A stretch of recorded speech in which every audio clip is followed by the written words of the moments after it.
இது அவங்கள்ட்ட வீடு. இது நாள் வரைக்கும் இப்படி ஒருத்தவங்கள்ட்ட வீட்டை வந்து நாங்கள் வீடியோவில் காண்பிச்சதே கிடையாது. என்ன சொன்னால் அப்படியான ஒரு இடத்துக்கு போனதே கிடையாது.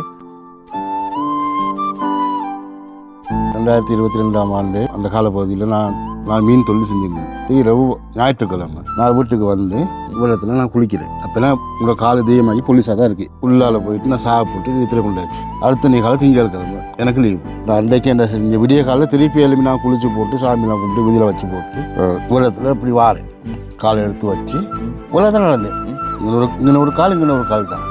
என்ன நினைஞ்சிருந்ததில்ல சுனாமி போல் என்ன நினச்சி எனக்கு ஒன்று பிடிக்கல. யார் பார்த்தா விலங்கலை, மஞ்சளாக தான் விளங்குது. வைப்பு நிற்கிறாங்க, அவங்களும் எனக்கு விளங்கலை. எனக்கு ஒன்று விளங்குது, கல் ஒன்று கிடக்கு தேடுறது அடிச்சு கொள்வது, உங்களுக்கு எல்லாத்தையும் அடிச்சு சாகுறது. ஏன்னா அந்த அளவுக்கு ஒரு வருத்தத்தை கொடுக்குது. கத்தின்னு தேடுறேன், நான்லாம் காலை கட் பண்ணேன். அந்த அளவுக்கு வலின்னு சொன்னால் அது சொல்லுவாங்க. அந்த வேல்டிங் சோப்பில் பாருங்கள், அந்த கேஸில் லாம்பு பற்ற வச்சு அதை என்ன கையில் அப்படி வச்சா கூட தாங்குவேன். அதை வச்சா என்ன ஆகும், உங்கள்கிட்ட பொத்துக்கிட்டு வரும். அதை கூட தாங்குவேன் கண்ணை மூடிட்டு. நான் அதை விட பயங்கரமாக வருத்தம்னு இங்கே விழுந்துட்டேன். விழுந்து இங்கே அங்கே சத்தம் போட்டு 2 விழுந்து ஒரு 15 நிமிஷம் நீங்களே காலை விட்டு அப்படி. இந்த இதெல்லாம் வந்து பாருங்கள், அப்படியே கரல் கட்டி போய் வரலோட அந்த தகரம் தானே இது. அதை வச்சு இப்படி ஒரு வீடமைப்பு நல்லா நம்பவே முடியாமல் இருக்குது. வீடு தான் அப்படி சொல்லி மேலே என்னடா சாமி இது புல்லெல்லாம் வளர்ந்து கிடக்குது. எப்படி இருக்குன்னு பாருங்கள். வீட்டோட உள் தோற்றத்தை வந்து பாருங்கள். வெளியில் அப்படி இருக்கு. அண்ட் உள்ளே வந்து இதுதான் அவங்கள்ட்ட கிச்சன், அதுதான் அவங்கள்ட்ட பெட்ரூம். ஸோ அவ்வளவுதான்.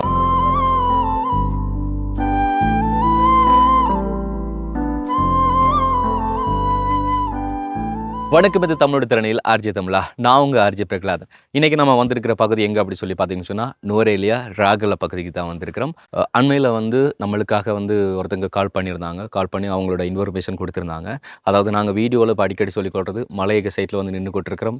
கண்டிப்பாக வந்து குறிப்பாக வந்து இப்போ நுவரேலியா சைடு அப்படிங்கிறதுனால இங்கே பாதிக்கப்பட்டவங்க, வறுமை கோட்டில் இருக்கிறவங்க, அத்தியாவசிய அந்த உதவிகள் தேவைப்படுறவங்க வந்துட்டு எங்களை வந்துட்டு கான்டாக்ட் பண்ணலாம் அப்படி சொல்லிட்டு, ஸோ அந்த வகையில் தொடர்பு என்ன வந்துட்டு மேற்கொண்ட ஒரு ஃபேமிலியை தான் இன்றைக்கி நாங்கள் பார்க்க வந்திருக்கிறோம். ஸோ அவங்க அவங்களுக்கு என்ன பிரச்சனை அப்படிங்கிறது இனிமேல் தான் வீடியோவில் வந்து முழுமையாக காண்பிக்க போகிறோம். அதற்கு முன்னால் நம்ம சேனலை புதுசாக பார்க்கணுங்களா இருந்தால் முதல்ல நம்ம சேனலை சப்ஸ்கிரைப் பண்ணிவிட்டு அப்படி பெல் பட்டனை கிளிக் பண்ணுங்கள். இப்போ வாங்க வீடியோக்குள்ள போகலாம். ஓகே, இந்த இடத்த கண்டுபிடிச்சது வந்து பெரிய ஒரு சிரமமானது ஒன்று. மேப்பில் கூட வந்து இந்த இடத்த காட்ட மாட்டேங்குது. ஒரு மாதிரி கண்டுபிடிச்சி வந்துட்டோம். ஸோ முன்னாலே போய் அவங்கள்ட்ட வீடை போய் கீழே பார்த்துட்டு வந்தோம். அதுக்கப்புறமா தான் இப்போ நாங்கள் வீடியோ கேட்சப் பண்ணுறோம். இப்படி இடத்துல இருக்காங்களா அப்படிங்கிறது வந்துட்டு தான் ஷாக்கிங்காக இருக்குது. பார்த்தீங்கன்னு சொன்னால் நீங்களும் வியந்து போயிடுவீங்க.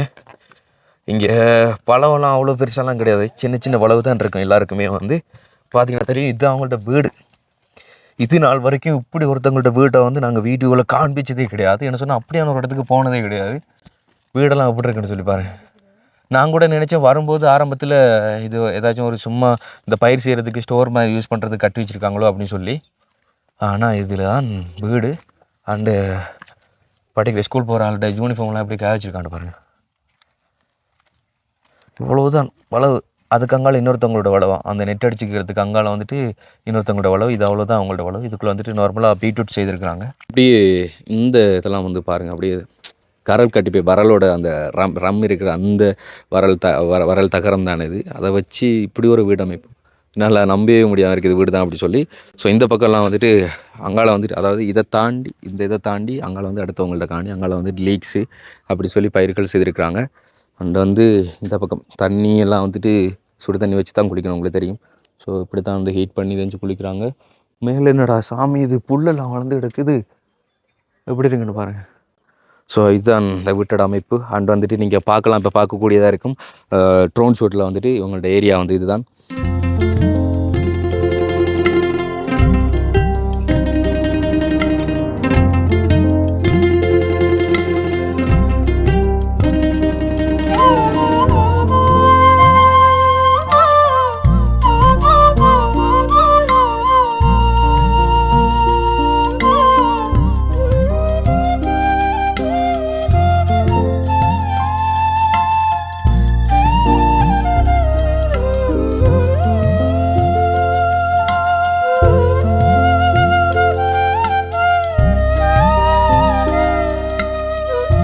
அதான் எனக்கு இந்த ரூட்டில் வந்துட்டு இன்றைக்கி நாங்கள் வாகனம் ஓடி வந்து பெரிய விஷயம். ஸோ வந்து இந்த ஒரு காணி தான் வந்து இவங்க இப்போ மரக்கறி செய்கிறது. இதுக்குள்ளே இப்போதைக்கு வந்து பீட்ரூட் மட்டும் தான் செய்திருக்கிறாங்க. Hello hi hi hello hi hi hi. இந்த மாதிரி படிப்பெல்லாம் எப்படி போகுது? படிப்பெல்லாம் எப்படி போகுது? என்ன கிரேட் படிக்கிறீங்க? 6th படிக்கிறீங்க. எந்த ஸ்கூல்? இங்கேருந்து எவ்வளோ தூரம்? இங்கேருந்து எவ்வளோ தூரம் தெரியாது அவருக்கு. அங்கே அந்த பழனி முருகன் கோயில் இருக்கு. என்னத்துல போகிறது? சிட்டி பஸ் இல்லை. அத்தாடி அது இவ்வளோ தூரம். அங்கே மெயின். ஓகே, இவரை வாய் பேச மாட்டார். எத்தனை வயசு? இவருக்கு 7 வயசு. 7 வயசு. அதை சொல்ல என்னென்னலாம் சொல்லுவார்? அப்போ அவர் அம்மா சொல்லுவாரு, அப்பா சொல்லுவாரு, அண்ணா சொல்லுவாரு. வாங்க போங்கன்னு சொல்லுங்க. காது நல்லா கேட்கும் தானே? சும்மா கேட்டுப்பான் பேர் என்னன்னு சொல்லி. ஹலோ ஹலோ, உங்க பேர் என்ன? இங்கே சொல்லுங்க. சரி சரி, அவர் விடுங்க. உங்க பேர் என்ன? ஹலோ ஹலோ சொல்லுங்க. ஹலோ அண்ணா. ஓகே, ஸ்கூல் போறது இல்லையா அவரு? போனங்கன்னு கேட்டா இவருக்கு இன்னும் அது எதுவும் ஒழுங்கா தெரியாது. டாய்லெட் போறது அதுக்கெல்லாம் பெருசா தெரியாது. இப்போ வீட்டுக்குள்ளனா அவர் கணக்காக தான் செஞ்சுக்கிறாரு. இந்த வெளியில போனா வேற இடத்துக்குள்ள இருந்தா அவருக்கு தெரியாதுங்கதான் இதை செய்யணும் அப்படின்னு அவருக்கு தெரிய மாட்டேங்குது. வீட்டோட உள் தோற்றத்தை வந்து பாருங்க. வெளியில அப்படி இருக்கு. அண்ட் உள்ள வந்து இதுதான் உங்கள்ட்ட கிச்சன், அதுதான் உங்கள்ட்ட பெட்ரூம். ஸோ அவ்வளவுதான். வந்து நைட்ல தூங்குறதெல்லாம் அங்கே இங்கே தானே. அத்தாடி, மழைகள் அதிகமா பெஞ்சா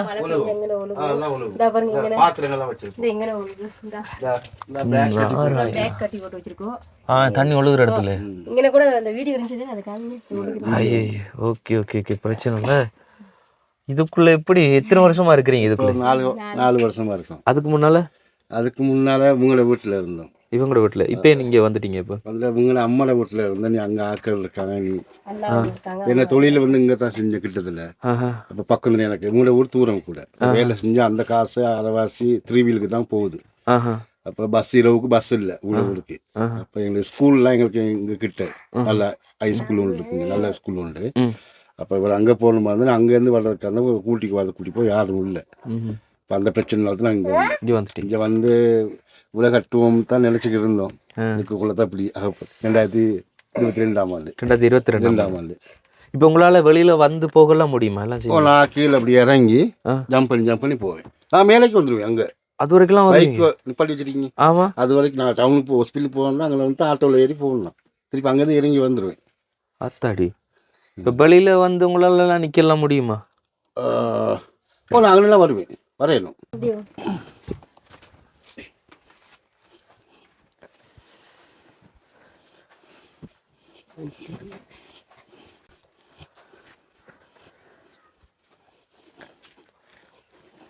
ஓகே, நான் உங்கள் பேர் என்னென்னா? என் பேர் விஜயகுமார். விஜயகுமார். எத்தனை வயசு உங்களுக்கு? வயசு 43. 43 வயசு. சரி, இப்போ நீங்கள் சொல்லுங்கள், இது வந்து உங்களுக்கு எப்படி நடந்துச்சு? இருந்தது நடந்ததுண்டா இப்படி தான். 2022ஆம் ஆண்டு ஒரு 4ஆம் மாதம் அந்த காலப்பகுதியில் நான் மீன் தொழில் செஞ்சுருந்தேன். மீன் வெட்டி இரவு ஞாயிற்றுக்கிழமை நான் வீட்டுக்கு வந்து இவ்வளத்தில் நான் குளிக்கிறேன். அப்போலாம் உங்களோட கால் இதயமாகி போலீஸாக தான் இருக்குது. எந்த ஒரு கீழலும் இல்லை. நல்லா ஃப்ரெஷ்ஷாக இருந்துச்சு. கால் நல்லா சுத்தமாக அப்படி தான் இருக்குது. இப்போ இரவுக்கு மீனுக்கு வந்தால் நீ ஸ்மெல் அடிக்கும். நான் இரவு குளிக்குதுங்க. குளிச்சு போட்டு உள்ளால் போயிட்டு நான் சாப்பிட்டு நித்திர கொண்டாச்சு. அடுத்த காலம் திங்கட்கிழமை லீவு, எனக்கு லீவு. அப்போ மகன் அந்த பணியை வந்து ஸ்கூல் நான் சொன்ன மகன் படிக்கிற ஸ்கூல். அப்போ அவர் ஆண்டு தரம் 3. அப்போ அந்த டைமில் இவரை கூட்டிக்கு வர ஆள் போகணும். மற்ற டைமுக்கெல்லாம் அவங்க போவாங்க. திங்கக்கிழமை மாத்திரம் நான் போகிறது. நான் அன்றைக்கு என்ன செஞ்ச விடிய காலையில் திருப்பி எழுப்பி நான் குளிச்சு போட்டு சாமியெல்லாம் கும்பிட்டு விதியில் வச்சு போட்டு உலகத்தில் இப்படி வாரேன். காலை எடுத்து வச்சு உலகத்தில் நடந்தேன். இங்கே ஒரு கால் இங்கே ஒரு கால் தான். என்ன நடந்துச்சு இல்லை, சுனாமி போல் என்ன நினச்சி எனக்கா ஒன்று பிடிக்கலை. யார் பார்த்தா விளங்கலை. எனக்கு மஞ்சளாக தான் விளங்குது. வைப்பு நிற்கிறாங்க, அவங்களும் எனக்கு விளங்கலை.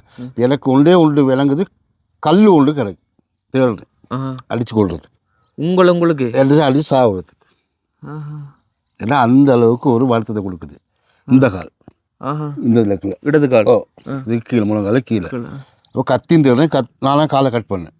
அந்த அளவுக்கு வலின்னு சொன்னால் அது அந்த சொல்லுவாங்க அந்த வெல்டிங் சோப்பில் பாருங்கள் அந்த கேஸில் லாம்பு பற்ற வச்சுக்கோம், அதை என்ன கையில் அப்படி வச்சா கூட தாங்குவேன். அதை வச்சா என்ன ஆகும், உங்கள்கிட்ட பொத்துக்கிட்டு வரும். அதை கூட தாங்குவேன் கண்ணை மூடிட்டு. நான் அதை விட பயங்கரமாக வளர்த்தோன்னு இங்கே விழுந்துட்டேன். விழுந்து இங்கே அங்கே சத்தம் போட்டு இப்போ 2 விழுந்து ஒரு 15 நிமிஷம் நீங்களே காலை விட்டுறீங்களா? அப்படி வெட்ட ரெடி பண்ணேன். அந்த அளவுக்கு ஒரு வேதனை கொடுத்து பிறகு ஒரு 15 நிமிஷம் கழிஞ்சு கொஞ்சம் வருத்தம் குறைஞ்சிச்சு. இப்போ உடனே நாங்கள் ஹாஸ்பிட்டல் கோல் அடித்து 1990 கோல் அடித்து ஆம்புலன்ஸுக்கு வர வச்சாச்சு. அப்போ அதுக்கு பிற்பாடு எனக்கு இந்த காலை எடுத்து வைக்க இல்லை, அவ்வளோதான். கால் நல்லா இருந்த கால் இந்த விழுந்ததுக்கு பிற்பாடு இந்த காலை எடுத்து வைக்க இல்லை, கால் செத்தமாக்கி போச்சு. இப்போ காலை இப்போ உண்டே இல்லை, மண்ணில் வைக்க தலையில் வைக்கல. வச்சா 2 ஆக்கள்லாம் வந்து தோல் மேலே கை போட்டு இப்படி கூட்டிகிட்டு அங்கே தூக்கி அப்போ அங்கேருந்து ஒண்டி அடித்து போயிட்டு ஒரு மாதிரி போயாச்சு மேலே ரோட்டுக்கு. கீழால் வரையில வீட்டுக்கிட்டு ஆம்புலன்ஸ் மேலே போயிட்டு ஆம்புலன்ஸ்லேருந்து இங்கே உடப்புசலான ஒரு ஊர் ஒன்று இருக்குது, அது ஒரு ஆதார வைத்தியசாலை தான், அங்கே நிப்பாட்டினாங்க. அப்படிலாம் அப்போ ஏற்கனவே எனக்கு பேரதின் ஹாஸ்பிட்டலில் சொன்னால் அப்படி வருத்தம் வந்துட்டு சொன்னால் நீ கிளம்பி நுவரெலியா ஹாஸ்பிட்டலில் போய் அட்மிட் ஆக சொல்லி. அப்போ இங்கே அனுப்பினா அங்கே டாக்டர்கிட்ட சொன்னேன் இப்படி தான் எனக்கு இங்கே செய்வதா நான் அங்கே மாற்ற சொல்லி. சரி பொறுங்க அப்படின்ட்டு அடுத்த நீ தான் மாற்றினா நுவரெலியா ஹாஸ்பிட்டலில் போய் அட்மிட் ஆனது பிறகு அங்கே என்ன செஞ்சாங்க 2 நாள் வச்சு எல்லாம் சோதனை செஞ்சு எல்லாம் முடிச்சு ஸ்கேன்லாம் பண்ணி எல்லாம் செஞ்சு முடிச்சு உங்களை இப்போ கால் சம்மந்தப்பட்ட இதுக்குள்ளே டாக்டர்ஸ் இருக்காங்க கண்டிப்பாக எழுதுனில் அங்கே அனுப்பிட்டாங்க. அங்கே போயிட்டு அதை செஞ்சு அங்கே 3-4 நாள் இருந்தால் அப்போ அவங்களும் எல்லாம் மருந்தெல்லாம் கொடுக்குறாங்க. அவன் இன்ஜெக்ஷன் அடித்தா ஒரு உறவுக்கு தான் அந்த வலி நிற்கிது. புறவுன்னா சத்தம் போடுறது தான், அழுகிறது, கதறது தான் வேலை. இப்படியா இருந்திருந்து அப்புறம் டிக்கெட் வெட்டில் ட்ரான்ஸ்ஃபர் பண்ணால் நுவரெலியாவுக்கு. இப்போ நுவரெலிக்கு வந்ததுக்கு இப்போ நுவரெலியில் பார்த்தாங்க. திருப்பி ஒரு 20 நாள் கழிஞ்சு மறுபடியும் அனுப்புகிறாங்க எங்கள் பேரதின் ஹாஸ்பிட்டலுக்கு. இப்போ அங்கே அனுப்புன கைக்கு அங்கேயும் திருப்பி அதை செய்கிறாங்க, திருப்பி ஸ்கேன் பண்ணாங்க, மருந்து தராங்க, இன்ஜெக்ஷன் அடிக்கிறாங்க, எல்லாம் செஞ்சு பார்த்து திருப்பி சொன்னாங்க உங்களுக்கு கால் சின்ன ஆப்ரேஷன் பண்ணிருக்கு. இப்போ இங்கே இருந்தால் உங்களுக்கு யாரும் பார்க்க வைக்க யாரும் இல்லை. அப்போ அவங்க சொல்லலை எனக்கு கால் எடுக்க போகிறாங்கன்னு சொல்லலை, பயந்துட வேண்டும். அப்போ அவங்க சொல்கிறாங்க அந்த மாதிரி நாங்களும் நுவரெலியாவுக்கு அனுப்புகிறோம், நீ அங்கேயே ஆப்ரேஷன் பண்ணுங்கட்டு. அப்போ இங்கே வந்ததுக்கு அப்போ சர்ஜன் கேட்டார் இப்படி வீட்டிலேருந்து யார் வருவான்ட்டு. இப்போ எனக்கு வீட்டுக்கு அதே தேவைப்படல, எனக்கு இப்போ எனக்கு வருத்தத்துக்கு வந்து எப்போலாம் என்ன காலை எடுப்பாங்கங்கிறது தான் எனக்கு ஒரு சந்தோஷமாக இருக்குது. எடுத்து தான் அந்த வருத்தம் நிற்கும். டாக்டர் சொல்லிட்டாங்க கால் எடுக்கிறது அவ்வளோ சந்தோஷமாக இருந்தது உங்களுக்கு? எனக்கு அந்த அளவுக்கு வருத்தம் இல்லை சொன்னால் எப்படியுமே நான் ஹாஸ்பிட்டலில் நான் 3 முறை நான் இரவு நேரத்தில் நுவரெலியா ஹாஸ்பிட்டலில் இருந்து 4-5ஆம் தட்டுலேருந்து இரவுக்கு நான் கீழே குதிக்க பயணம் வச்சு வச்சு பிடிச்சிட்டாங்க வாழ்க்கை கங்காணி இரவு டைமில். அப்புறம் இன்னொரு தடவை ட்ரை பண்ணி நேஸ் பிடிச்சிட்டாங்க. அப்போ 3 அன்னைக்கே கட்டி போட்டுருவாங்க, கால் கையெல்லாம் கட்டி போட்டாங்க. பட்டா விடிய அந்த வாட்டில் ஒரு 100 பேர்த்துக்கு மேலே நோயாளி இருந்தாலும் அவங்க யாரும் தூங்க மாட்டாங்க ஏன்னா சத்தத்தால் விடிய விடிஞ்சும் அதே தான் பிரச்சனை. இப்படியா தொடர்ச்சியாக இருந்தீங்க. நான் அவர்கிட்ட கெஞ்சினேன், சர்ஜன்கிட்ட சொன்னேன் எனக்கு இந்த காலை எடுத்து அந்த நோய் நிற்குமான்ட்டு. அப்போ சொன்னார் காலை எழுத்து ஆகணும். எனக்கு முழங்கால் கீழே கால் செத்துருச்சு நரம்பெல்லாம் எதுவும் இல்லை. ஒரு சுடுவாங்க உண்டு விளங்கா, இரும்பால் தட்டுவாங்க உண்டு விளங்காது, ஏன்னா காலை செத்துருச்சு. அப்போ நான் வருத்தம் பண்ணுது என்னால் தாங்க இல்லை. அப்போ நான் சொன்னேன் அவரை கெஞ்சி கேட்டு எனக்கு முடிஞ்சால் இன்றைக்கி எனக்கு இந்த ஆப்ரேஷன் பண்ணுங்கன்ட்டு. அவள் வீட்டில் வரணும்ல, வீட்டில் உள்ள தேவை நானே ஜாயின் பண்ணி அன்றைக்கி அவள் சொன்னாங்க உங்களுக்கு நாளைக்கு 2 மணிக்கு நான் ஆப்ரேஷன் தேட்டருக்கு எடுக்கிறேன்ட்டு. சரி தேங்க்யூ சொல்லிட்டு நான் அப்போ அடுத்த மணிக்கு 2 மணிக்கு எடுத்துட்டாங்க. எடுத்தால் என்ன செஞ்சுட்டான் அவங்க முதல்ல முழங்காலுக்கு மேலே எடுத்தால் மூளைகள் பாதிக்கும், மனவேதனைகள் இதில் இந்த மாதிரி நம்ம அப்செட் ஆகிடும்னு சொல்லி தான் அவங்க முழங்காலுக்கு கீழே எடுத்தாங்க. எடுத்துட்டு அவங்களுக்கு தெரியும் இப்போ எடுத்து ஒரு 10 நாளில் வருத்தம் வரும், திருப்பி நம்ம எத்தனை சொல்ல போகிறோம் இங்கே எடுக்க சொல்லி அவங்க நல்லா தெரியும். அப்போ எடுத்து பார்த்தா இப்போ இங்கே வந்து இவங்கெல்லாம் பயந்துட்டாங்க வீட்டாக்கள், எப்படி மேலே எடுக்க வேணாம். இப்போ இங்கே இருக்க அக்கம் மக்களும் பயந்துட்டாங்க, மேலே எடுத்துட்டாலும் பிரச்சனை ஆயிரும். இப்போ நீ உழைப்புலத்தை காலம் 4-5 பேர் சாப்பிட்டுக்குங்க, காலை இழந்துட்டா என்ன ஆகும், இதுக்கு சின்ன கட்டு ஒன்று பிடிச்சி நடக்கலாம் அப்படின்னு சொன்னதுக்கு நான் பயந்துட்டேன். அதே குறிப்பாக நான் பார்த்து சரி இதையும் நம்புவோமேன்ட்டு நான் ப்ரைவேட் ஆப்ரேஷனே கொழும்புல நிட்டோம்புங்கிற சொல்லி ஊரில் ஒரு 3-4 லட்ச ரூபா காசு செலவு பண்ணி நான் அங்கே ஒரு நாளைக்கு இன்றைக்கு மருந்து கட்டால் 4 நாளைக்கு திருப்பி கட்டணும். ஒரு 4000 ரூபா ஒரு நாளைக்கு நான் 4 பேர் தங்கணும். மூத்தாள் ஸ்கூல் போகலாம் இங்கே நிப்பாட்டி போட்டோம், அப்பா கிட்ட நிப்பாட்டி விட்டு போயிட்டோம். இப்படியா இருந்து ஒரு மாதம் 27 நாள் அங்கே நின்றோம். வீட்டு கூலி இந்த சாப்பாடு வெஹிக்கிள் ஹாஸ்பிட்டலுக்கு போகிறதுக்கு அதுக்கு வெஹிக்கிள்ஸ் இப்படியா செஞ்சு உள்ள 3-4 லட்சம் மேலே செலவு பண்ணி அது பயன் தரலை. திருப்பி வருத்தம் அங்கே தானேக்கு அங்கேயும் அதே மாதிரி கத்த பயன் வச்சுட்டு கடைசி கட்டத்தில் வருத்தம் கூடி இதாகிடுச்சு. விசை போயிட்டு காலெல்லாம் எலும்பெல்லாம் பார்த்து அந்த முள் இருந்துச்சு வெட்டின லெக்கில், அதை பார்த்தா எனக்கே பயமாக இருந்துச்சு. அப்போ பதில் ஹாஸ்பிட்டல் போகலாம் பிள்ளைங்க இவங்க சொன்னால் நுவரெலியா ஹாஸ்பிட்டல் போக வேணாம், பதிலைக்கு போகும். அங்கே போனால் நல்ல ஹாஸ்பிட்டல், டாக்டர் நல்ல உதவி பண்ணுவாங்க, காலை காப்பாற்றுவாங்க, மருந்து தருவாங்கன்ட்டு. அங்கே போனால் போனனைக்கே நான் ப்ரைவேட்டாக அவரை சென்னை சென்டரில் பார்த்துட்டு ஹாஸ்பிட்டலில் அட்மிட் பண்ணார் சர்ஜன் ஒருத்தர். அன்றைக்கு வந்து எங்கள் வாட்டுக்கு ரவுண்டிங் வரக்குள்ளே சொல்லிட்டார். இந்த மாதிரிக்கு உடனே காலை இன்றைக்கு எடுத்தாகணும், கால் விஜய் போயிட்டுருக்கு, எடுக்கலைன்னு சொன்னால் உயிருக்கு ஆபத்து. நான் அங்கேயும் பயந்தேன். சரி இங்கே வீட்டுக்கு கொள்ளடிச்சு இவங்க ஆட்டோ எடுத்துக்கு அங்கே வந்துட்டாங்க. அங்கேருந்து இங்கே வீட்டுக்கு வந்துட்டேன். இங்கே வந்து திருப்பி அதை கொள்ளடிக்கிட்டு இருக்கும்போது கொழும்புல நான் வேலை செஞ்சேன். அப்போ அந்த முதலாள் என்ன வேலை? நாங்கள் மீன் வெட்டினேன். கால் இல்லாமல் இல்லை காலுக்கு முன்னுக்கு. அப்போ அவருக்கு கொள்ளடிச்சு. அப்போ அவர் சொன்னால் நான் சொன்ன இப்படி கால் இப்படி எடுத்துக்காங்க, முழங்காலுக்கு கீழே எடுத்துக்கு, முழங்காலுக்கு மேலே எடுக்க போகிறாங்களா பதில் ஹாஸ்பிட்டல். வேணாம் நான் இப்போ ஜெனரல் ஹாஸ்பிட்டலில் கொழும்புல ஒரு செக்யூரிட்டி ஆஃபீஸில் அந்த செக்யூரிட்டி சர்வீஸில் அவர் ஓஎஸ்சி ஒருத்தர். அப்போ அவர் வந்து அவர் இருக்காரு, டாக்டர்ஸ் கிட்ட கதைச்சி காலை காப்பாற்றும் நீங்கள் வாங்கன்ட்டு திருப்பி இங்கேருந்து வெஹிக்கிள் செலவு பண்ணி கொழும்பு போயாச்சு. கொழும்பு போனால் அங்கே ஜஃப்னா டாக்டர் ஒருத்தரும் ஒரு சிங்கள டாக்டர் ஒருத்தர் தான் இருந்தாங்க. அப்போ அவங்க எனக்கு ஒரு 2 மணித்தியாலையும் அவங்களோட ரூமில் நிறைய இந்த ஸ்கேன் பண்ணுற மிஷின் நிறைய ஐட்டங்கள் வச்சுருந்தேன். வந்து ஒரு 1.5 மணித்தியாலும் என்னை செக் பண்ணி எல்லாம் பார்த்து உடம்புல பார்த்தாங்க. பார்த்து அவங்க சொன்னாங்க, கோச்சுக்குள்ள அவங்களுக்கு இந்த கால் எடுக்கும்போது இதுக்கு 130% வந்துருச்சு. அப்படின்னா கால் எடுத்து சரியாக இப்போ ஒரு 6 மாதம் ஆயிடுச்சு. அப்போ தான் சொல்கிறாரு கால் எடுத்த டைமில் 30% வந்துருச்சு அந்த காலுக்கு. இந்த காலுக்கு இடது காலுக்கு வந்துருச்சு. அப்போ அப்படியே அவங்க பேசிக்கிட்டு இருக்காங்க. அப்போ எனக்கு விளங்கிச்சு இந்த காலம் போகுது. அப்போ அது வரைக்கும் இந்த ஒரு கால் இடது காலம் மட்டும் வலது கால் இருந்தது. அப்போ பிறகு அவர் சொன்னாங்க, அவர் தமிழ் டாக்டர் சொன்னார், இந்த வாங்க நான் நல்லத்துக்காக சொல்கிறேன்.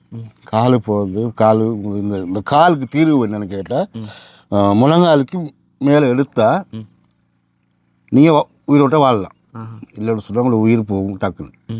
இந்த நோய்க்கு தெளிவு தான் அப்படின்னு சொன்னீங்க. நான் இப்போ அவர் நல்லா சொன்னார், நாங்கள் டாக்டர், உங்களுக்கு கோவம் இல்லை, உங்களுக்கு காலை வெட்டி நான் ஆசை இல்லை எங்களுக்கு. உங்கள் நோய்க்கு வந்து முழங்காலுக்கு கீழே செத்துருச்சு கால், உடனே இதை ஆப்ரேஷன் பண்ணி ஒதுக்குனா தான் இந்த நோயை கட்டுப்படுத்தலாம். நீங்கள் என்ன சொல்கிறீங்க? பேரதனைக்கு போங்க, என் ஃப்ரெண்டு ஒருத்தர் இருக்காரு, நான் பேசி எல்லாத்தையும் நான் கடிதம் எழுத்தேன், நீங்கள் அங்கே போயிடுச்சிங்கன்னா அப்புறம் வீட்டுக்குள்ளே அழிச்சா அப்போ இப்படி தான் பிரச்சனைக்கு இவங்க சொன்னால் சரி அப்படின்னா பிரச்சனை இல்லை அப்படின்னாக்கி. இப்போ அப்புறம் அப்படியே யோசனை பண்ணி கண்டிக்கு போயிட்டாங்க. பேரதனைக்கு வந்துட்டு அங்கே என்னை தூக்க வைக்க யாரும் இல்லை. ஒரு நுவர்லிக்கு வந்தால் கூட உண்டு இங்கேருந்து வந்து பார்க்குறதுக்கு லேசாக இருக்கும். இப்போ அங்கேயும் கொழும்புல நின்றாலும் அங்கே ஆக்கள் இருக்காங்க பார்க்க. அப்போ நான் அடுத்த கடிதம் கொடுத்துட்டு இந்த மாதிரி இங்கே ஆப்ரேஷன் பண்ண சொல்லி அப்போ முழங்காலுக்கு மேலே எடுத்துட்டாங்க. எடுத்து நான் ஊருக்கு வந்து ஒரு 12 நாள் கூட இல்லை, சாரி அங்கே முழங்காலுக்கு மேலே எடுத்து நான் வேலை செஞ்ச முதலாளி வீட்டில் தான் இந்த ஆட்டோவை பார்க் பண்ணிட்டேன். இங்கே டிரைவர் கூட்டிக்கு போனேன், எந்த வீல் அங்கே பார்க் பண்ணியாச்சு. ஆப்ரேஷன் பண்ணி சரியாக 8-9 நாளில் 4 நாள் டிக்கெட் வெட்டாங்க. ஒரு 3 நாள் அக்கடை ரூமில் தங்கினேன். தங்கிட்டு நான் ஒரு 8-9 நாளில் நான் தனியாக ஜாயலுங்கிற ஊருக்கு போயிட்டு ஆட்டோ அங்கே தான் பார்க் பண்ணியிருந்தேன். கொழும்பு ஜென்ரல் ஹாஸ்பிட்டலேருந்து ஆட்டோ ஒன்று பிடிச்சி போனேன் ஜாயலுக்கு. அங்கே போய்ட்டு என் ஆட்டோவை ஸ்டார்ட் பண்ணி அங்கே ஒருத்தர் இருந்தாங்க சிங்களாக்கு, அங்கே அக்கம் பக்கம் நிறைய தெரிஞ்சவங்களுக்கு வீல்லாம் கழுவி கொடுத்து அப்புறம் பண்ணியெல்லாம் கொடுத்தாங்க.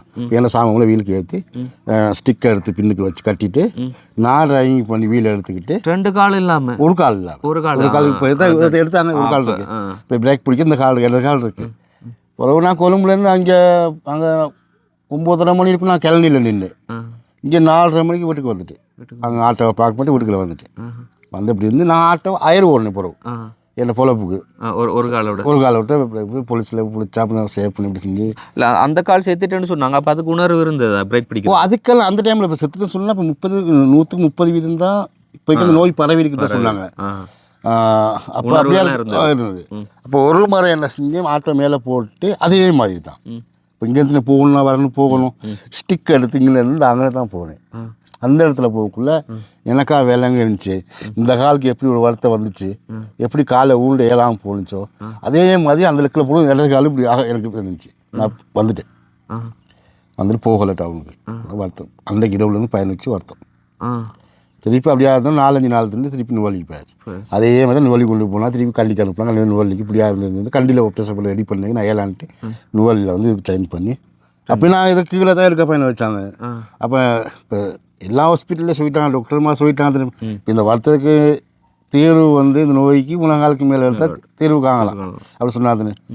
அப்போ ஏற்கனவே அங்கே எடுத்து நான் பட்டது போகுதுன்னு கீழே எடுத்து 4-5 லட்சம் காசு செலவு பண்ணி வருத்தத்தில் இருந்து பிரச்சனை. இப்போ நான் இங்கே நுவலி ஹாஸ்பிட்டலில் இருக்கும்போது இங்கே தான் கீழ்னாங்க முதல் அங்கே எடுக்கிறதுக்கு. அப்போ நான் அவர் ஜஃப்னா டாக்டர் ஒருத்தர் வெட்டிக்கலோ முஸ்லீம் ஒருத்தர்.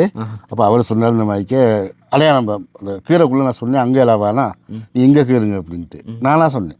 அப்போ இங்கே கீறிட்டு இன்ஜெக்ஷன் எடுத்தாங்க, திருப்பி காலை இந்த காலை எடுத்துட்டாங்க. இப்போ அதுலேருந்து இன்றைக்கி 2.5 வருஷ காலம் ஆயிடுச்சு. 2.5 வருஷம் காலம் ஆயிடுச்சு. இது வரைக்கும் கடவுள்ன்ட்டு இந்த அவங்க டாக்டர் சொன்ன மாதிரிக்கு ஒரு இன்னும் வரைக்கும் கடவுள் புண்ணியத்தில் ஒரு நோய் வரல. ஒரு வருத்தமும் ஹாஸ்பிட்டலுக்கு போனதே இல்லை. ரைட். ஓகே. இப்போ என்னட்டு சொன்னால் திடீரென்னு இப்போ சின்ன வயசுலேருந்து அது இல்லாமல் பழக்கப்பட்டு நம்ம வாழ்ந்து வரோம்னா ஓகே. இப்போ திடீரென்னு உங்கள் கால் 2த்தையும் எடுத்ததுக்கு அப்புறமா நீங்கள் வளமைக்கு திரும்புறதுக்கு, அதாவது அன்றாடம் உங்களோட வேலைகளை நீங்களே செய்து கொள்றதுக்கு வந்துட்டு எப்படி பழகி கொண்டீங்க? எவ்வளோ நாட்கள் எடுத்தது? இல்லை என் வேலை சொந்த வேலை எனக்கு செய்யலாம்.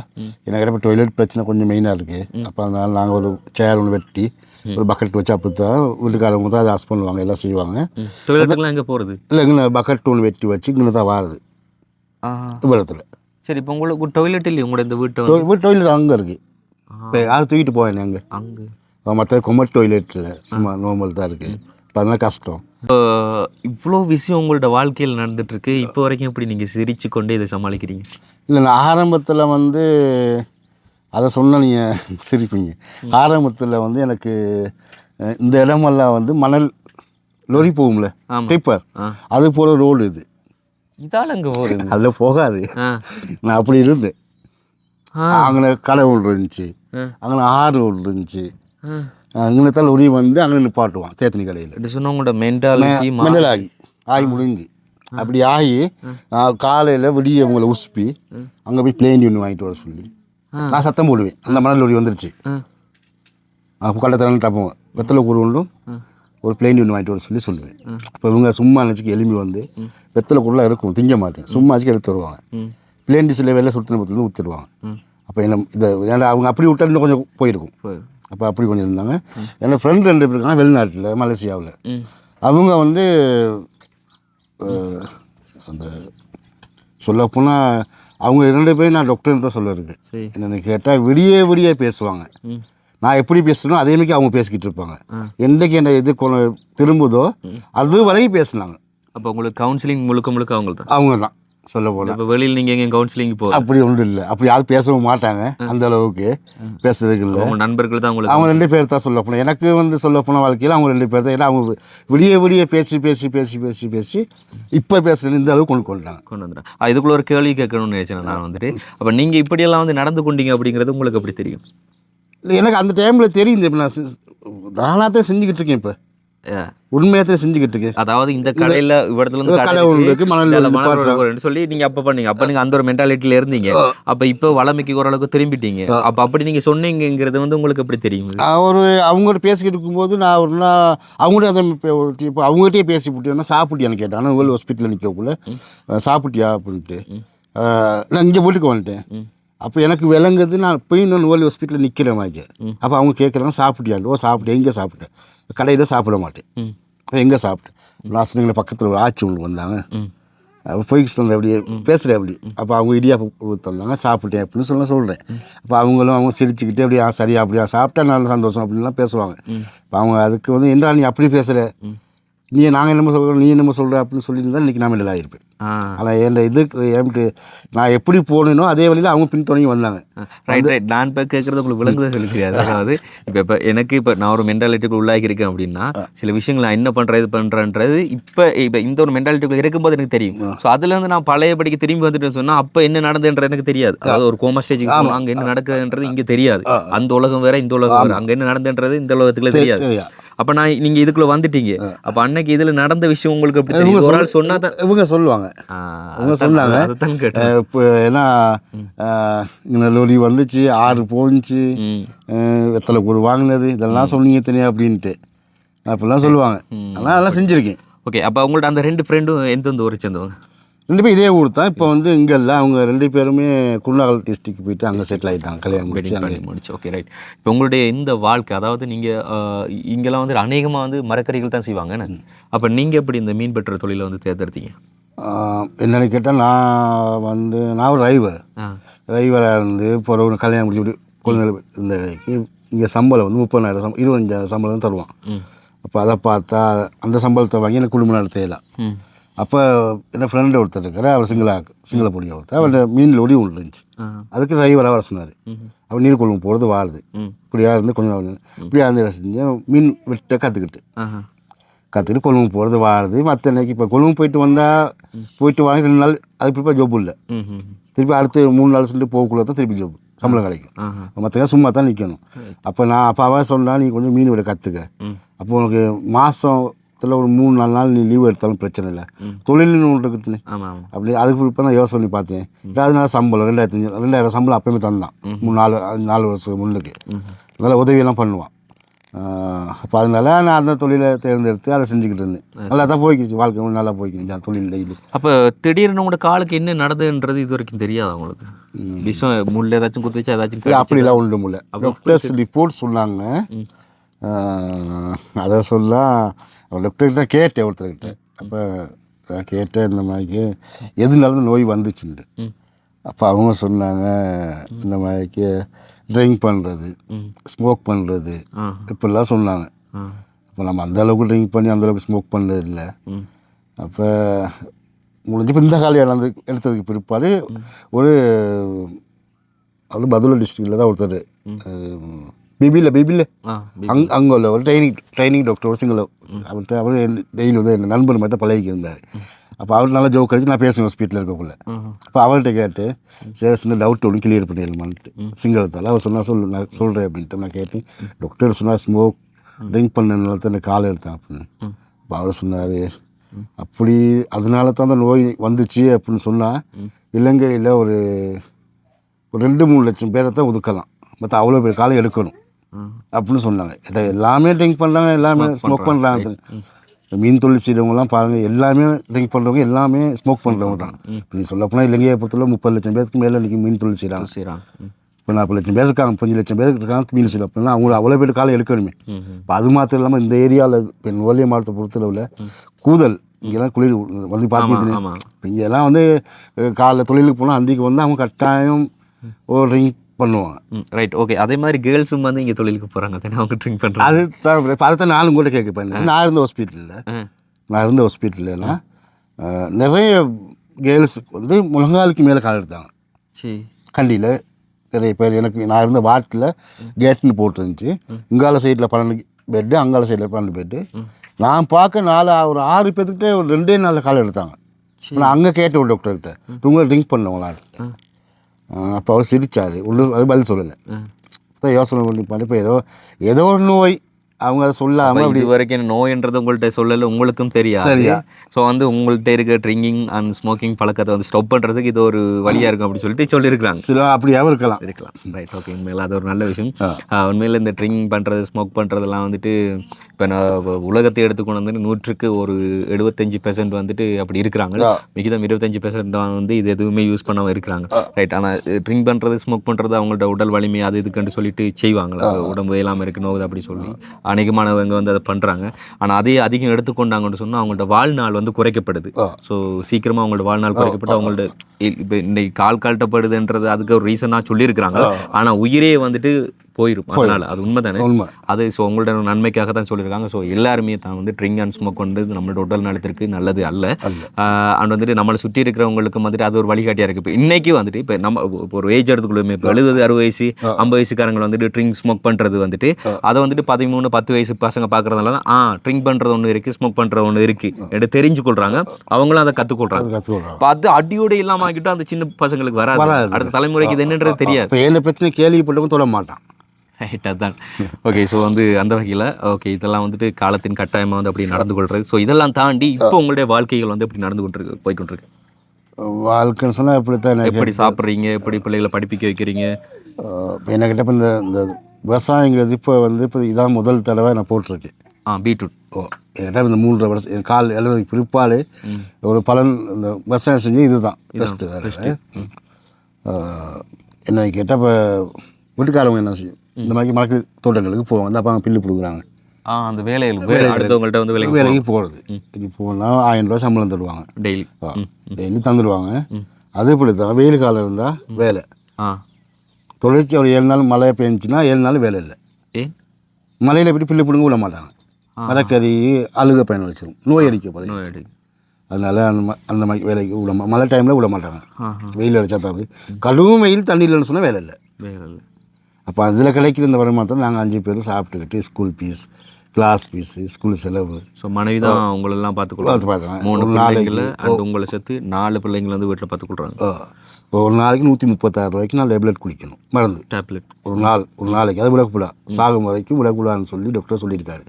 இப்போ அதெல்லாம் இப்போ ஒரு டைமுக்கு காசு இல்லைன்னு சொன்னால் ஃப்ரெண்ட் ஒருத்தருக்காரு, அவருக்கு சொன்ன குறைச்சி அவர் வாங்கி அனுப்பிடுவார். மற்றபடி உங்கள்கிட்ட சொல்லியில் தான் நான் வாங்கி அதையும் அந்த செலவெல்லாம் பார்க்குறோம். இந்த 1000 ரூபாவில் தான். ஓகே. இப்போ இது வரைக்கும் நீங்கள் எப்பாச்சும் மன கஷ்டப்பட்டுருக்கிறீங்களா? நம்மளோட பிள்ளைகளையும் நம்மளோட மனசி வந்துட்டு இவ்வளோ கஷ்டப்பட்டு இன்றைக்கி நம்மளை பார்க்குறாங்களே, நம்மளால் இப்படி எதுவுமே பண்ண இல்லாமல் இருக்கே அப்படி சொல்லி அதை குறித்து ஏதாச்சும் மன கஷ்டப்பட்டுருக்கு? கஷ்டம் அது டெய்லி வசப்படுறது தாண்டி டெய்லி நீ அவன் காலைல விட்டு அந்திக்கு வரக்குள்ளே கவலையாக இருக்கும். ஏன்னா நான் திருமணம் முடிச்சு ஒரு நாள் கூட நான் வேலைக்குங்கிறது அனுப்புனதில்லை. அவன் கண்ணில் கண்ணீர் அப்படி சொல்லி எதுவும் பார்த்ததில்லை? இல்லை அப்படிலாம் இல்லை. அந்த டிஃபெக்டிக்கு மட்டும் போயிருந்தேன் ஒரு 3 மாதம் வேலைக்கு. அப்போ அது சம்பளத்தை விட சாப்பாடு செலவு தான் கூடுதலாக போணுச்சு அவனு பாடி போட்டு. அப்போ அது வேலை இல்லை. இப்போ ஒரு 1 வருஷ காலமாக தான் இப்போ கஷ்டப்படுறாங்க. நானும் காலை போட்டேன்னு சொன்னால் ட்ரைனிங் பண்ணிட்டேன்னு சொன்னால் அப்புறம் அவங்கள வேலைக்கு போக மாட்டேன். இப்போ 2 காலும் இல்லாதவங்களே கால் போடலாமா? போடலாம். என்ன காலில் அப்படி தான் அந்த இப்போ கால் வந்து இப்போ இந்த இடத்துல மடங்கிற கால் போட மாட்டாங்க. பேலன்ஸை விழுந்துடும். காலை போட்டவங்க நிமித்தின கையோட்ட அவனை மேலே விழுவும். அதனால இப்போ ஒரு கால் வந்து காசு இருந்தால் ஒரு கால் வேலை செய்கிற மாதிரி கால் ஒன்றும் நம்ம நார்மல் கால் போட்டுக்கிட்டா கூட நம்மளால் ஒன்று செய்யலாம். எங்கேயாச்சும் விசாரிச்சிங்களா அதுக்கு? நீங்கள் காசு தான் கேட்குறாங்க. நான் வவுனியாவில் கூட பேசியிருந்தேன். ஒருத்தர் இருக்கா நம்மளை, அவங்க நான் வாட்ஸ்அப்பில் டெய்லி பேசுகிறது தான். அப்போ அவர் காலுக்கு 1.40 கேட்குறாரு. அவர் 2 காலுக்கு 1.40. 2 காலுக்கு 1.40. ஆனால் அவர் சொல்கிறார் என்ன கேட்டால், நாம் சொல்கிற காலம் அவருக்கு போடையலாம் தான், இந்த மலங்கிற காலம் போடையலாம்.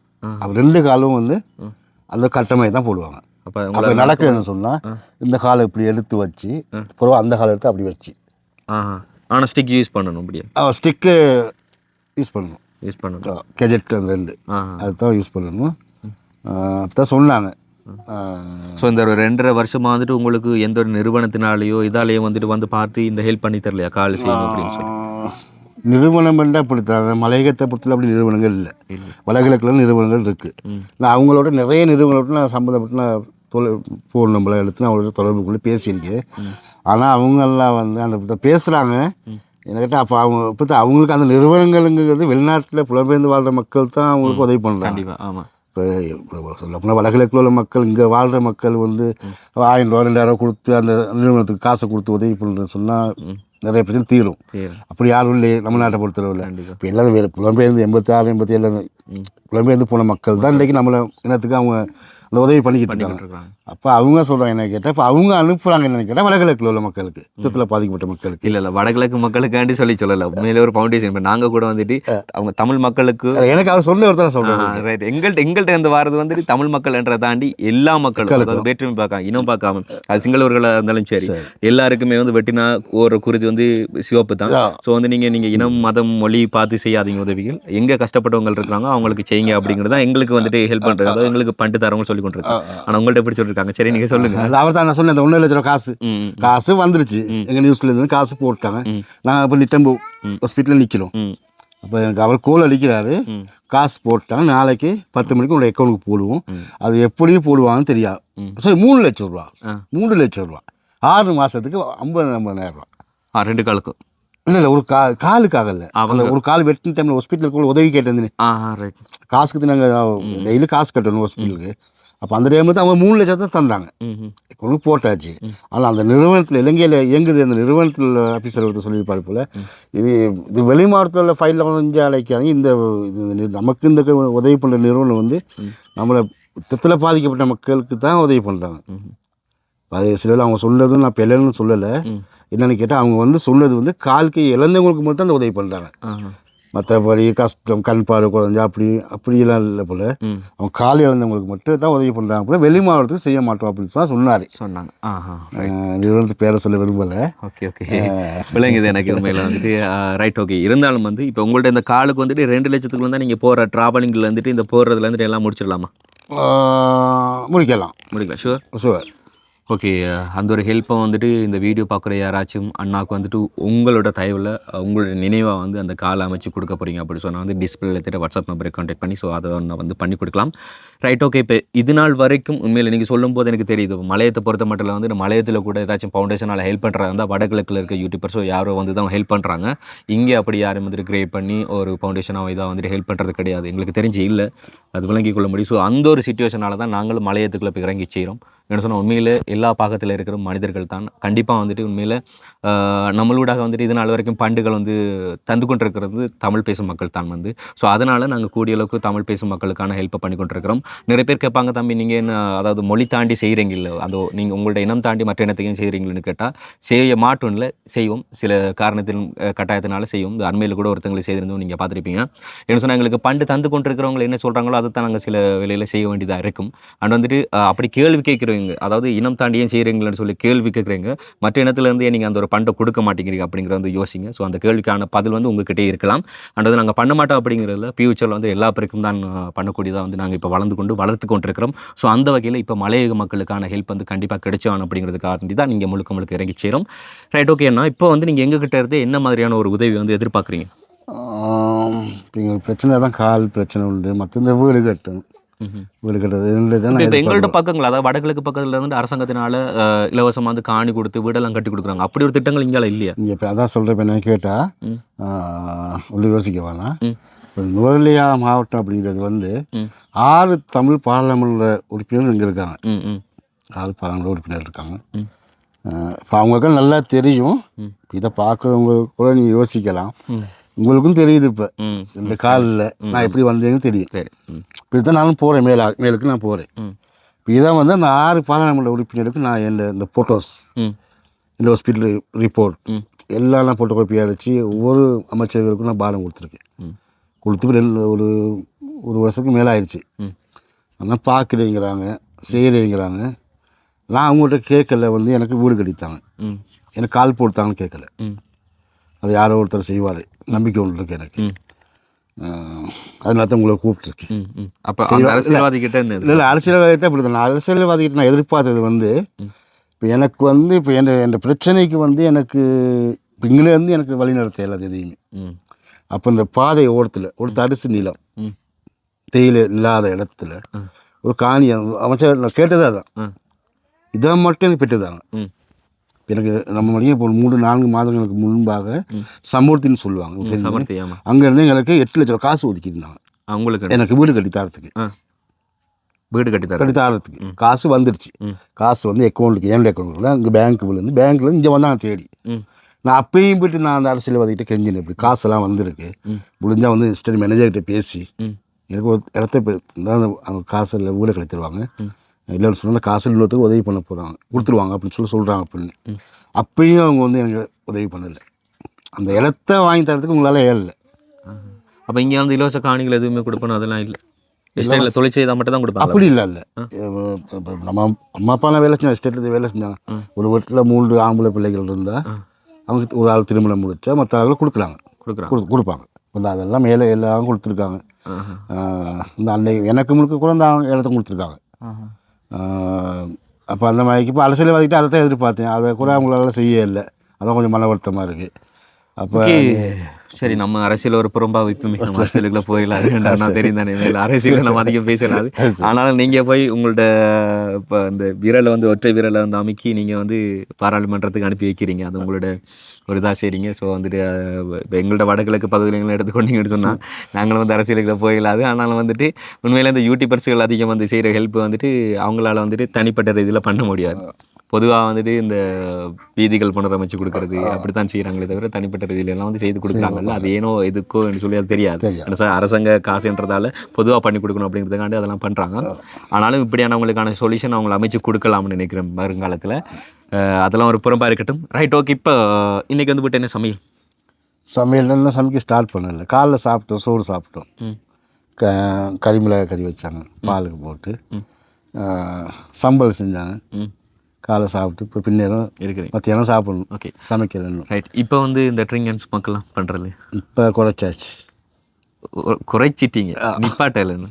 நிப்பாட்டில் சார் இப்படி தான் அந்த தீபாவளிக்கு ஒரு நாள் ஆசையாக இருந்துச்சு கொஞ்சம் அப்படி அதுக்கு ஒரு ஒரு பழக்கத்துலேருந்து சடங்கு ஒருத்தங்களை குறைக்க முடியாது. நம்ம உடம்புக்கு இது ஒத்து வராதுன்னு சொன்னால் நம்ம குறைச்சி குறைச்சோம். நம்மளுக்கு இல்லை இல்லை பிள்ளைங்க. முன்னைய விட ம். முன்னைய விட நான் 7 நாள் தொழில் செஞ்சால் கூட 4 நாள் குடிப்பேன்.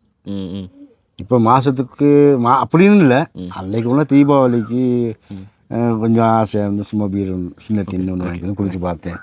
Okay okay. என்ன சொன்னால் இப்போ நம்பி உங்கள்கிட்ட வந்து ஒரு பெருந்தொகை ஹெல்ப் பண்ண போகிறோம். ஸோ அந்த ஒரு ஒரு ஒரு ஒரு ஒரு சும்மா வச்சுக்கோங்களேன், ஒரு ஒரு ஒரு 50,000 ஒன்று வந்து நான் இப்போ உங்கள்கிட்ட கையில் ஒப்படைக்கிறேன்னு சொன்னால் நீங்கள் என்ன பண்ணுவீங்க? ஏன்னா ட்ரிங்க் பண்ணுறது அதுக்குள்ளே வரக்கூடாது. இல்லை நாங்கள் இப்போ சுத்தமாக இல்லை, இப்போ அந்த தீபாவளிக்கு இப்படி சுத்தமாக இல்லை, அதெல்லாம் சுத்தமாக படியாச்சு. சரி ஓகே. அப்போ அந்த ஒரு பணத்தொகையை வந்து வச்சுக்கொண்டு என்ன பண்ணுவீங்க நீங்கள்? 50,000 காசு தந்தா நீ அதை பேங்க்கில் போட்டு நீ உங்களுக்கு விட்டு மாதம் ஹாஸ்பிட்டல் செலவு, நீ விட்டு சாப்பாடு போக்குவரத்து இது அந்த 50,000 முடிஞ்சு அப்புறம் என்ன செய்யுங்க? அதான் கஷ்டம். அப்போ அந்த 50,000 வச்சுக்கொண்டு அது 1,00,000 ஆக்குறதுக்கு வந்து இல்லை இல்லை சரி. இப்போ அது இப்போ எல்லாத்தையும் நாங்கள் சாப்பிட போகிறது இல்லை. இப்போ இந்த காணிக்கு மரக்கறி நாட்டணும், கையில் காசு இல்லை. எவ்வளோ முடியும் இதுக்கு? இதுக்கு சொல்ல போனால் இதுக்கு அங்கிட்டு ரெண்டுக்கும் செய்ய போனால் ஒரு 20,000 ரூபா போகும். இருந்தால் வச்சுக்கிங்க. பாய்ஃபிக்கெல்லாம் தெரியுமன்றதெல்லாம் அவையெல்லாம் பார்த்துக்கொள்ளுவோம். எல்லாம் பார்த்துக்கிடுவாங்க. போட்டு அதுக்கு பிடிப்பாலும் மருந்து உரங்கள் வாங்கணும், அந்த மாதிரி இதுகள். இப்போ இந்த சைடெல்லாம் வந்துட்டு மண் சரிவு வராதா? இங்கெல்லாம் இங்கிட்டு வராது. ஓகே. மழை காலத்துக்கு இருந்து கொட்டிடும், கட்டிக்கிடுவோம். Right okay. ஸோ அந்த இப்போ வந்து எங்களால் முடிஞ்ச ஒரு ஹெல்ப் வந்து நாங்கள் பண்ணித்தரோம். உங்களோட வாழ்க்கை வந்து மேலாகிறதுக்கு. அவன் வந்துட்டு நான் சொன்ன மாதிரி ஒரு தொகை பணத்தை வந்து தருவேன். நீங்கள் அதை வந்துட்டு மேலே கூட்டி உங்களோட வாழ்க்கையை நீங்களே நடத்தி கொள்வது உங்கள்ட்ட கையில் இருக்குது. அண்ட் அது தாண்டி அதுக்கு புறம்பாக வந்து இந்த கால்கான ஹெல்ப் பண்ணுறதுன்றது வந்து எங்களால் ஷுவராக சொல்ல முடியாது. நாங்கள் பண்ணுவோம் அப்படிங்கிற உங்களுக்கு தெரியும். வளமையாக நாங்கள் நிறைய பேர்ட்ட போய் சொல்கிறது தான் பெஸ்ட்டாக வந்து பார்த்து அவங்களுக்கான பண்ணுற அந்த ஒரு ஹெல்ப் தான் எங்களோட கையில் இருக்குது. அதை தாண்டி பண்ணுற ஹெல்ப் வந்துட்டு வீடியோ பார்த்து யாராச்சும் மனமிறங்கி அந்த ஒரு ஹெல்ப் பண்ணால் மட்டும்தான். ஸோ அதுக்கு முன்னால் வந்துட்டு உங்களோட குடும்ப சிச்சுவேஷன் பற்றி அக்கா கிட்ட கொஞ்சம் பேசுகிறோம். சரிங்களா? சரிங்கம்மா. இப்போ வந்து உங்களோட குடும்ப வாழ்க்கையெல்லாம் எப்படி போய்கிட்டுருக்கேன்? குடும்ப வாழ்க்கைனா நீ என் கையில் தான் போகுது. 3 சிங்க குட்டியெல்லாம் பெற்று விட்ருக்கீங்க. வளர்ந்தாங்கன்னா உங்களோட வாழ்க்கை பிரச்சனை வாழ்க்கை பிரச்சனை இல்லை. இப்போதைக்கு என்னை விட்டு செலவுக்கு தான் போகுது. இவர் நல்லா இருக்க காலத்துலேருந்து எங்களை நல்லா பார்த்தாரு, வச்சார், செலவு பண்ணார். இப்போ ஒரு காலை 2 இழந்த கைக்கு எல்லாமே நான் தான். பிள்ளைகளை படிக்க வைக்கிறது எல்லாமே, இவருக்கு மருந்து செலவுலேருந்து எல்லாமே. பிள்ளைங்களை படிக்க வைக்கிறீங்க, ரைட்டு. எத்தனை வயசு வரைக்கும் படிக்க வைக்கிற ஐடியா இருக்குது? எனக்கு ஆசை முடிஞ்ச அளவுக்கு படிக்க வைக்கணும்னு ஒரு ஆசை வரைக்கும் படிக்க வைக்கணும். அதுதான் உங்களோட வாழ்க்கையை வந்து மேலே வரதுக்காக உதவியாக இருக்கும். Right okay. இப்போ உங்களுக்கான தன்னம்பிக்கைகள் இருக்குது உங்களோட வீட்டில் பயிர் செய்து உங்களோட ஹஸ்பண்ட் உங்களோட பிள்ளைகளை வளர்க்க என்னால் முடியும் அப்படி சொல்லி? அப்படி எனக்கு ஒரு நம்பிக்கை இருக்குதா? எவ்வளோ காலமாக தோட்ட தொழில் அண்ட் வந்துட்டு இந்த பயிர் செய்கிற வேலையெல்லாம் செய்கிறீங்க? நான் இப்போ எப்படியும் ஒரு காலை எழுந்துலேருந்து ஒரு 3-4 வருஷமாக அதை பண்ணுறீங்க. ஓகே. உங்களோட கணவர் கால் இழக்கிறதுக்கு முன்னால் எப்படி பார்த்து கொண்டார்? என்னை நல்லா தான் பார்த்தாரு, வேலைக்கு அனுப்ப மாட்டார். இந்த குடிச்சு விட்டுட்டு வந்து அடிக்கிற பழக்கம் இல்லை? அப்படியெல்லாம் ஒன்றும் இல்லை, நல்லா பார்த்தாரு. சத்தியமா? சத்தியமா அம்மா, சத்தியமா சத்தியமா. பிள்ளைகளை நல்லா வச்சு நல்லா இருந்தேன் நான். இப்போ ஒரு காலையில் இருந்த பிற்பாடு தான் இனி அவர் மன வேதனையில் கொஞ்சம் பேசுவார், அதை செய்வார், அதை நாங்கள் கணக்கெடுக்கிறது இல்லை. இப்போ அந்த இதை பார்த்து அழுதுருக்காரா? வேலைக்கு போயிட்டு வரக்குள்ள கொஞ்சம் அழுதுருக்காரு. ஆண்டி வரக்குள்ள இப்படி தான் மலையில் நனைஞ்சிக்கிட்டுல வரக்குள்ள கொஞ்சம் கவலைப்படுவார். அதனால நீ அவர் பேசினா நாங்கள் பெருசாக கணக்கெடுக்கல. நீ அவர் மனவேதனை, அவர் நல்லா இருக்கவங்களை எங்களுக்கு அப்படி செய்யலையே, நல்லா பார்த்தாரு, பிள்ளைகளையும் பார்த்தாரு. நீ அவர் ஒரே இடத்துல தானே இருக்காரு, வீட்டுலயே தான் இருப்பார், எங்கேயும் போகிறது வேலை தானே. அப்போ அந்த இதெல்லாம் கொஞ்சம் பேசுவார். அதனால் நாங்கள் அதெல்லாம் கணக்கெடுக்கிறது இல்லை. Right okay. இப்போ இன்றைக்கி வந்து எங்களால் முடிஞ்சிரு ஹெல்ப்பை பண்ணித்தரோம். அண்ட் வந்து மேலதிக ஹெல்ப் வந்து உங்களுக்கு ஏதாச்சும் கிடைச்சா மறுபடியும் வந்து சந்திப்போம். அப்படி இல்லாக்காட்டியும் இப்போ வந்து உங்களுக்கு தெரியும், அடுத்த சேனலில் வந்துட்டு வீடியோ பார்க்குறவங்களுக்கு தெரியும், அடுத்த சேனலில் வந்து நாங்கள் பண்ணுறதா சொல்லியிருக்கோம். நாங்கள் ஹெல்ப் பண்ணுற ஃபேமிலி அண்ட் வந்து பிற்காலத்தில் எப்படி இருக்காங்க அப்படிங்கிறத பார்க்க போவோம் அப்படி சொல்லி 2ஆம் கட்ட உதவிகள் செய்த குடும்பங்களை தான் அதிகம் வந்து அப்படி பார்க்க போவோம். ஸோ இவங்களுக்கு முதற்கட்டமான ஒரு ஹெல்ப் தான் பண்ண போகிறோம். அதுவே வந்து உங்களுக்கு ஒரு உதவியாக இருக்கும்னு நினைக்கிறேன். நான் அடுத்த கட்ட உதவிகள் கிடைச்சாலும் அதுக்கப்புறமா வந்து உங்களை நாங்கள் சந்திப்போம். சரிங்களா? இப்போதைக்கு வந்து உங்களோட வாழ்க்கை மேலோங்கி வர்றதுக்காக வேண்டி ஒரு முதற்கட்டமான ஒரு ஹெல்ப்பை பண்ணுறோம். சரிங்களா? இதில் வந்து ஒரு தொகை பணம் இருக்குது, இது எவ்வளோன்னு சொல்லி எண்ணி பாருங்கள். சரி.